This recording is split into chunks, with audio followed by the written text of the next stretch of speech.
its business. So this graph is meant to signify that given, if I want to estimate Z4, and I'm given everything in back here, given this, I'm independent of everything else. It's irrelevant. And that was what I called A, ZT to ZT plus 1. All right. Now, and this is just some funky function of the z's. And what we're going to do is we're going to introduce notation and call this rho t zt comma zt plus 1.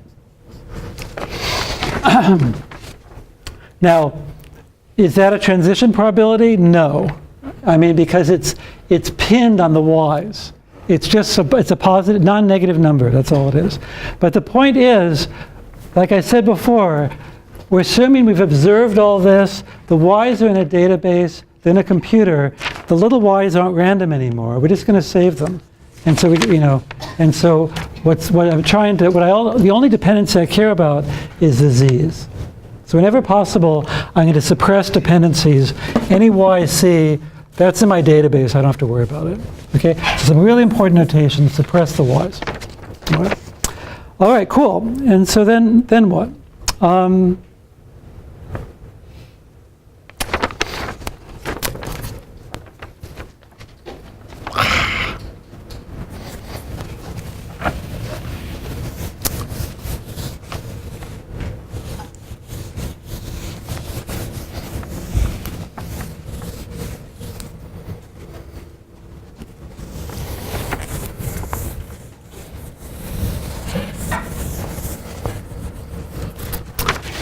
All right, let's do it. So the smoothing problem then is a probability of this and this divided by this.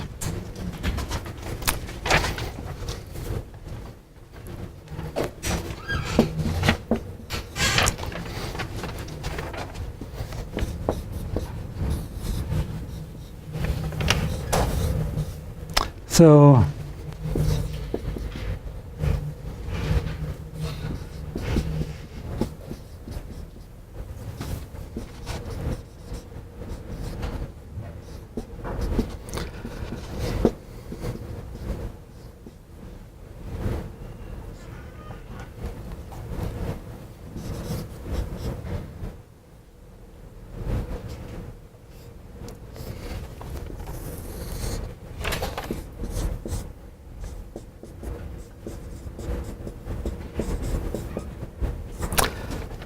all right, so to compute a conditional probability, I look at the joint probability divided by the probability of the thing I'm conditioning on.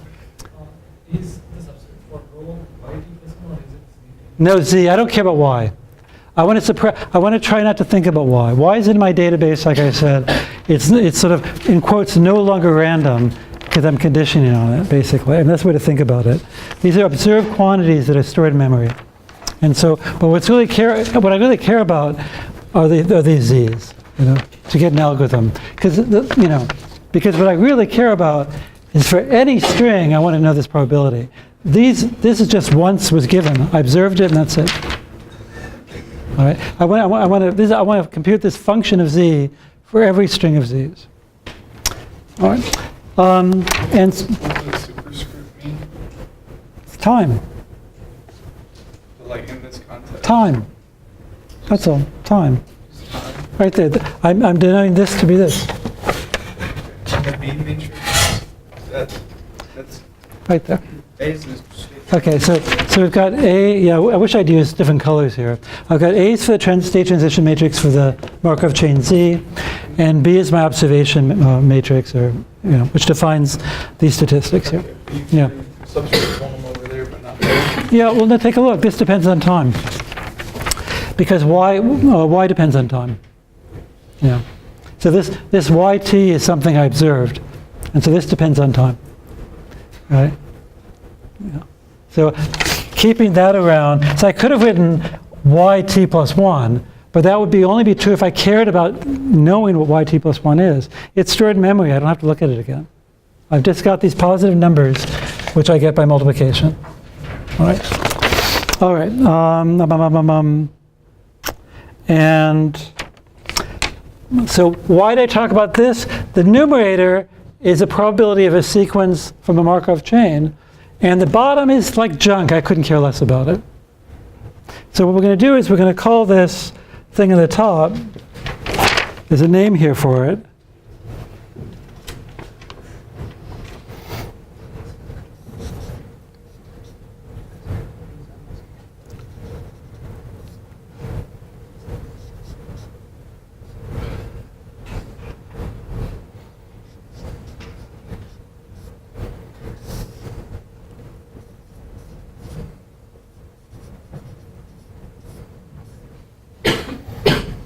All right. All right, and so sorry, there's a superscript here, there's parentheses here, a subscript there. Blame it on Bruce Hayek or somebody else. I didn't do it. The only thing that's important here is that this quantity, I couldn't care less about. I want to suppress y. All of this is a normalizing factor. I collected the data, and there's a p of y. That's just a scalar I don't give a damn about. Okay? This is a thing I need to know. What's that? I don't know why there's a dot there. I don't know. Oh, I know why. Here's a reason. It's on my next page of notes. The thing is, I know why.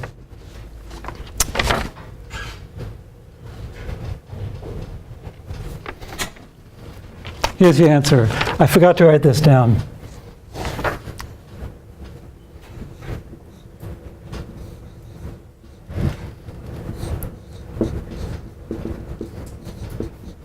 There's the answer to your question. I forgot to actually, there was notation that I had introduced in my notes and forgot to put on the board.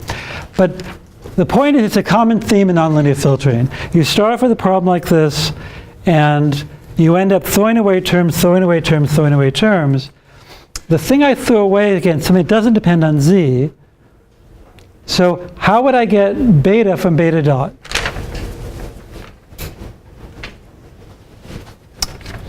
Beta, remember, is a conditional probability given the past. This is fixed. How would I get beta from beta dot? It's a probability.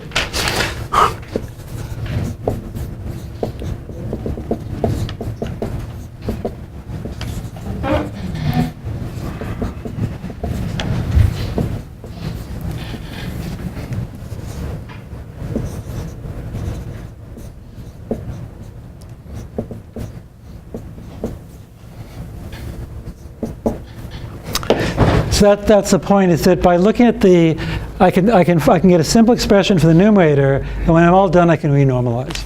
Right? And it's just a constant. But for the numerator, come on, everybody. I'm done, right?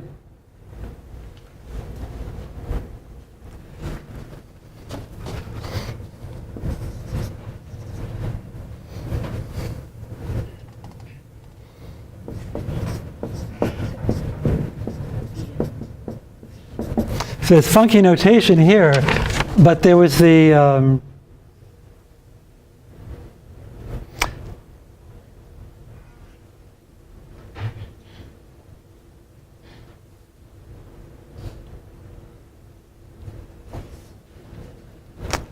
but there's the fact that this is a Markov chain to begin with. All right? What's the probability of a string for a Markov chain? You have to know the probability of the first guy, right? And then you have to know everything that follows. So somebody has to give us probability of Z1.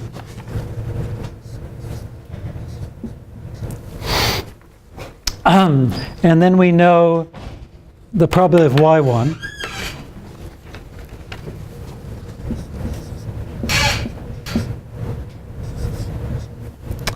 And then we have the transition law for this, which I should have given a name, right? I gave it a row name here.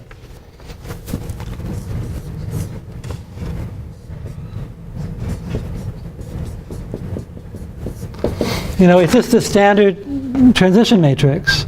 And so if you want to look at this probability of a string, you just multiply the strings together. You're going to multiply this over and over and over again, but this is just that. You know. So it's a probability of going, oh my God. I'll write it twice.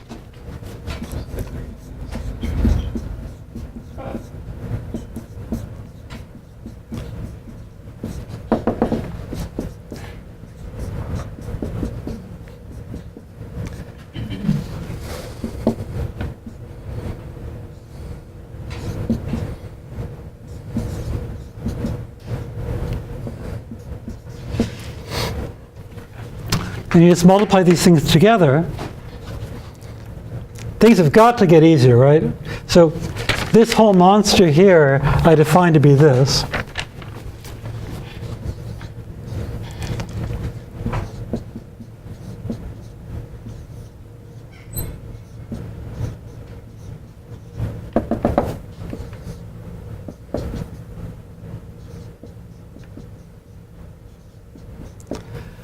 Doesn't look very pretty, does it?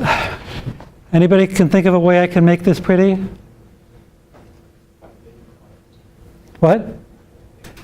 Well, I want something recursive.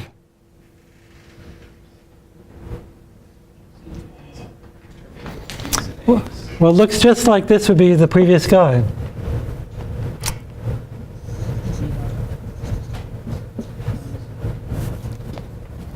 Oh. That's just a number. If I take away the last term, I would just get the t minus 1th guy, right?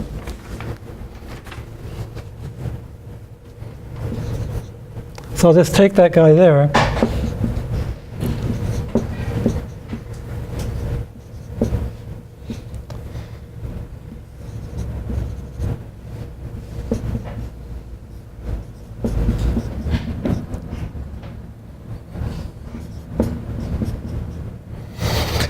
Okay, so think about capital T as now as a variable. I want to do this for every capital T, and I'd like something recursive. This is saying that if I knew the probability of a string at time t minus 1, to update, I just have to multiply with a scalar. So you get a recursive algorithm.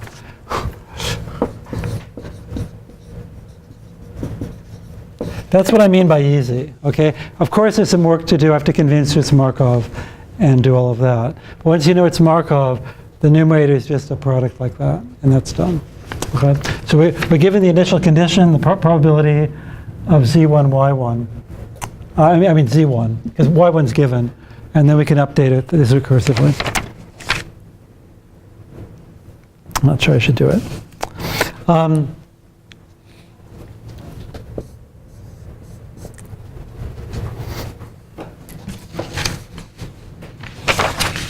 Questions?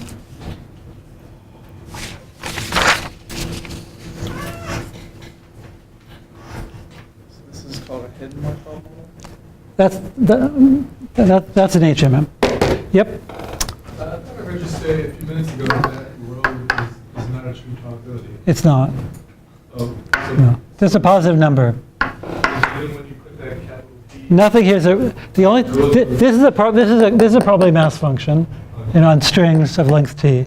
The z's live in a finite space or countable or whatever.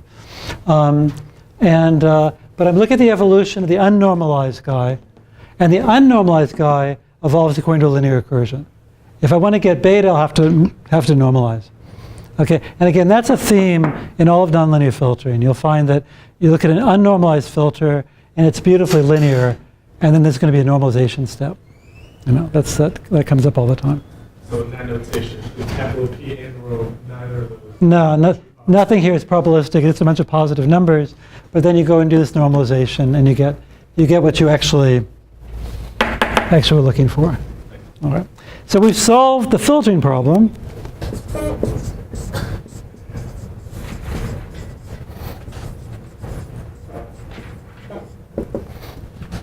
And what did I call it here? Really? All right.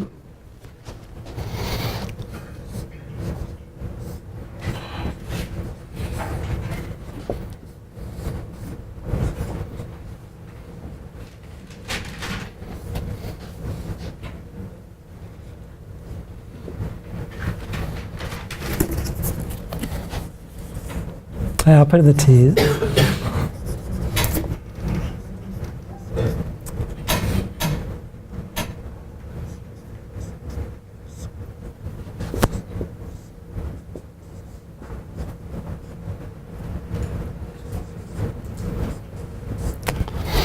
So as we said before, since we solved the smoothing problem, we solved the filtering problem because we just sum.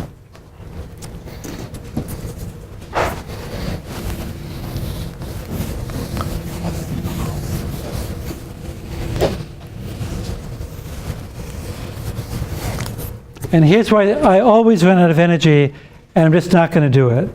Let's just write it down.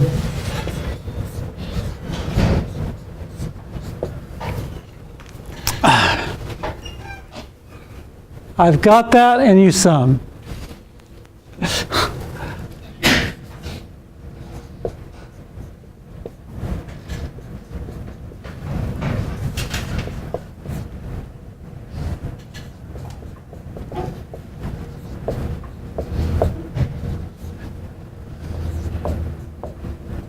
So I was so happy. Some of you screamed out, marginal, marginal, marginal. Yes. So once I know the full conditional probability, I can just sum out overall the guys except for the one I care about. The one I care about. So I leave that alone, and I get that. The question is, I want that to be some function of alpha t minus 1 and the new observation.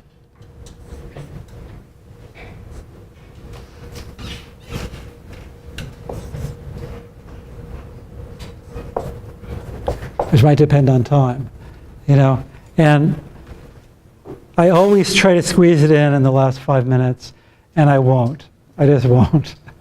Let's do it next time, unless you want me to. Because, it's not a big deal, really, but you can, what do I, somebody, show of hands. Who wants me to knock it off? You want me to knock it off? No. 2. Let's. I have an idea. Let's stare at the board a bit.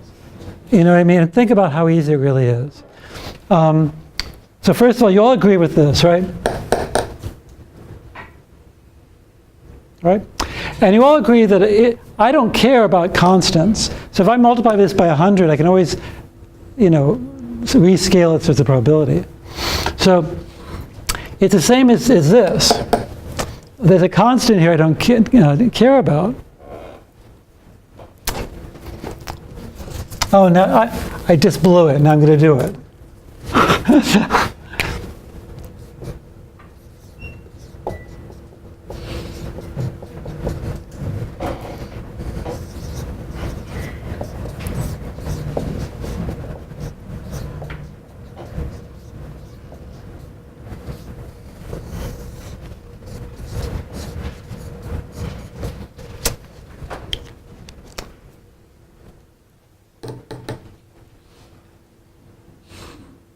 All right?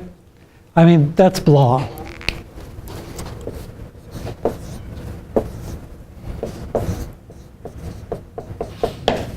All right?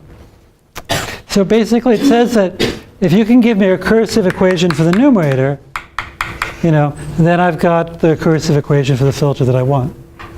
But, yeah, too late.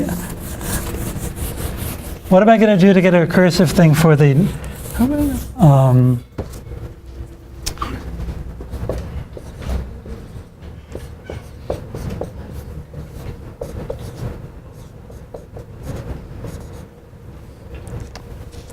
so let's give it a name. Let's give the this thing on top a name. What is this thing in the numerator?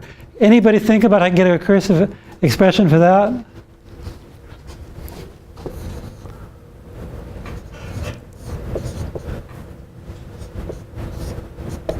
I've got it, the numerator is this big sum, and I want to represent the normalized probability at time t with the probability at time t minus 1. Anybody have a thought about how you could do that?